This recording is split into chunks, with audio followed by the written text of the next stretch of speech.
Boa tarde, pessoal. Hoje a gente vai conversar um pouquinho sobre organização. Organização da casa, organização do escritório, do quarto e assim por diante. Eu estou lendo esse livro aqui, Limbe, né? É um livro, um dos meus livros favoritos. É muito bom. Eu estou lendo ele pela segunda vez. Eu li uma vez há um bom tempo atrás, peguei ele emprestado. E agora no Natal eu pedi ele de presente, né? Basicamente, né, Limbe, vocês podem ver aqui, deixa eu voltar aqui para vocês verem, tem esse bichinho aqui, que ele apelidou de Limbe, né? É para fazer uma menção Limbe, é para fazer uma alusão, né, ao sistema límbico, que é basicamente o sistema mais interno do cérebro, mais antigo também, e está associado a emoções, a inseguranças, a medos e também a tomada de decisão, bastante forte, assim, né? É, como não é a parte racional da gente, entre aspas, né? O autor ali, que é ilustrador, ele faz vários desenhos bem legais durante o livro, e ele se refere a esse sistema límbico como limbe, como se fosse um bichinho, como se fosse um animalzinho que morasse dentro da gente. E já logo no começo, ele luta um pouco, né, assim, questiona, né, ou luta um pouco contra a ideia de ser um bicho preguiçoso, terrível, que a gente tem que domar e domesticar, mas sim um bichinho fofinho que mora dentro da gente e que, se a gente souber usar ele a favor da gente, né, vai ser bem agradável. Então, basicamente, o livro inteiro se trata de jeitos de lidar com esse bichinho que tem dentro da gente, né, para tornar o nosso dia a dia mais agradável. É bem interessante que o próprio autor, no próprio livro, já faz coisas bem diferentes do que os outros livros costumam fazer.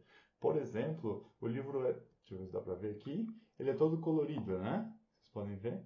Cada capítulo tem uma cor específica. Isso também já vai tornar a coisa mais intuitiva, assim, é basicamente como que a gente pode trabalhar bem com a nossa intuição. E um dos jeitos da gente deixar esse bichinho das emoções, né, enfim, esse ser interior feliz, é deixar as coisas organizadas. A gente se sente bem quando está em um lugar organizado, a gente sente prazer de estar em um lugar que as coisas estejam em ordem, né? Então, assim, uma frase que ele repete bastante no livro é que o Limbe gosta de harmonia, tanto nas relações, quanto na organização, quanto no dia a dia. No geral, a harmonia é uma coisa boa para o Limbe, né? Então, vamos lá. Algumas dicas que ele dá, né, sobre como organizar melhor os ambientes no qual você circula. A primeira dica que eu achei bem legal que ele dá é fechar os olhos e imaginar o local limpo, a mesa, se for, né, vou organizar a mesa do meu trabalho. Então imagina ela limpa, imagina ela sem nada por cima, imagina sem pó, imagina com as coisas organizadas ao redor dela, né? Visualiza, deixa essa imagem na mente, né? Deixa essa imagem na cabeça. Isso vai te dar motivação de pensar, nossa, que bom que seria se fosse assim, que bom que vai ficar quando estiver assim. Então esse é o primeiro jeito de tu criar esse impulso de, eu quero que fique assim, né? Criar um objetivo, um alvo na sua mente para o ambiente, né? No caso agora, a mesa que você vai arrumar. A segunda dica, que é bem interessante, né? É, se você estiver organizando um armário ou uma gaveta, por exemplo, pode até ser que as coisas estejam bem organizadinhas, tudo lá no seu lugar perfeito, assim, só que não tem espaço sobrando naquela gaveta, ou na pasta, né? Ou no armário.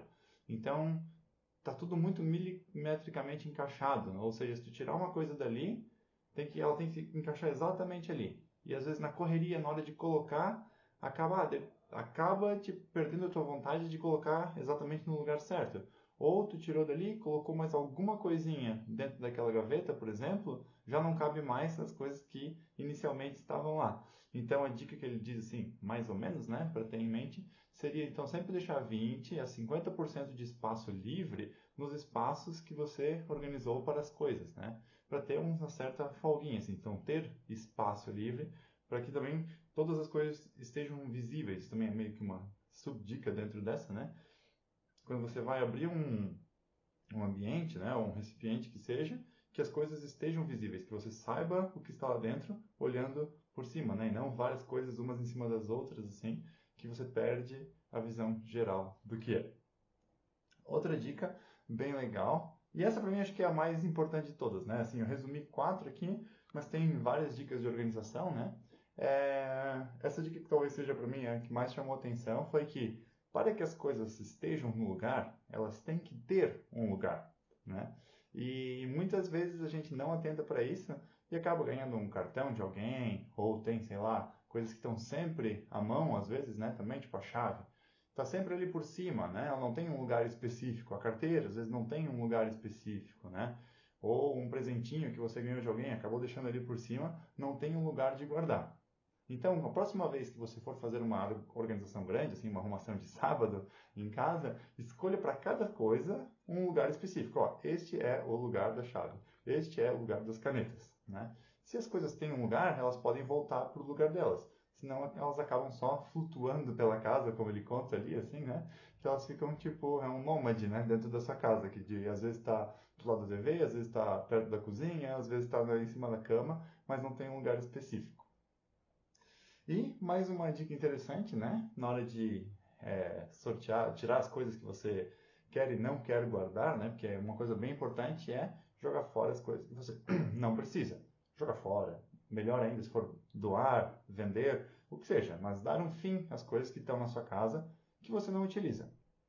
Acho que até a Marie Kondo fala algo do tipo 1 ano, 2 anos, né? Se você não utilizou pelos últimos 2 anos, então você provavelmente não vai mais precisar dessa coisa, ou em casos muito raros, né? Então já não é uma coisa mais que você precisa ter por perto. É, tem coisas, né, que ele comenta, assim, né, além dessa dica, mas tem coisas que têm um valor sentimental, que elas não têm uma utilidade, que você não vai usar ela, né, de um ano para o outro, mas ela tem um valor sentimental. E aí a gente acaba juntando, assim, né, a coleção inteira de seja lá o que for, da avó, da mãe, do pai, da tia ou do tio, e tá lá um monte de coisas guardadas na sua casa que são apenas para lembrança, mas que ocupam um baita de um espaço, que tem que ser limpas, né? E assim por diante. E aí a dica é, em vez de guardar a coleção inteira de selos do avô, você pode pegar um selo e guardar como lembrança do seu avô. Você vai ter a mesma emoção, a mesma sensação e não precisa guardar 3, 4 álbuns de selo, né? A mesma coisa para a coletânea, por exemplo, né? Dos avós que tinha de, sei lá, talheres, xícaras, né? Em vez de guardar a coleção inteira, você pode guardar um, vai ter a sensação, né? A lembrança, né? Dos seus parentes e o resto você pode, né? De novo, de alguma forma, vender, trocar com alguém, dar para alguém que precisa, né? Então aí, mais uma dica, né? E é isso aí. Espero que vocês tenham aproveitado as dicas aí, parem para pensar um pouquinho assim e refletir, porque para mim também foi bem interessante, né? Ler o capítulo e repensar algumas coisas que eu tenho em casa. Certo, pessoal? Muito obrigado aí por me acompanhar neste vídeo e uma boa semana a todos.